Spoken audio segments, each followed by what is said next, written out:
بسم الله الرحمن الرحيم. Elhamdülillah Peygamber aleyhissalatu vesselam'ın hadislerinden geldik. 273. hadis. Hali ara. Zayıflarni nege bekdini biz hayin etken? Sebebini anlayacakpız. Nege daim zayıflar, fakirlar, yarılar? Nege ayta, ne sebep, ne makna var? Şu hadisten anlayacakpız. Ve an Abi Darda Uvaymir radıyallahu anhu kal: سمعت رسول الله صلى الله عليه وسلم يقول: ابغون الضعفاء فإنما تنصرون وترزقون بضعفائكم. Mağa tabigiz de bayta. Ay kömek etigiz. Qayda bar? Sahiplerini izlemege. Gertiden ha. Sizge kömek bola. Ay ötesiz. Her bir işlerini uğraştıra. Oturzaquna ve sizge rizqi barçı. Halal bu rizqi gelmekliği, yaşları bulmaklığı da başka işleri uğraşmaklığı bi duafaikum. Sizin aranızda var zayıflar sayali de bayda.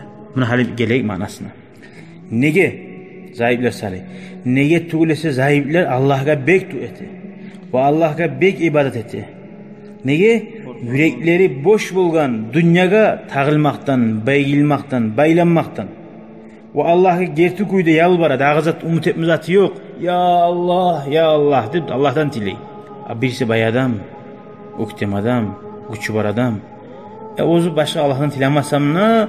Tipa meni işlerim bileydi, meni başarılığım sali, aru yuru deyip dura. Anlayayım sen.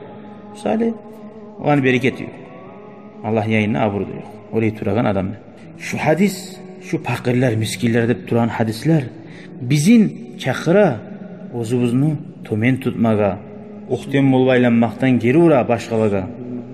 Güçlü adam ozunu güçü ulan ötemsa, zayıf adam öte, Allah-u Teala'ga yalvarmakla ulan Allah'tan dilemakla.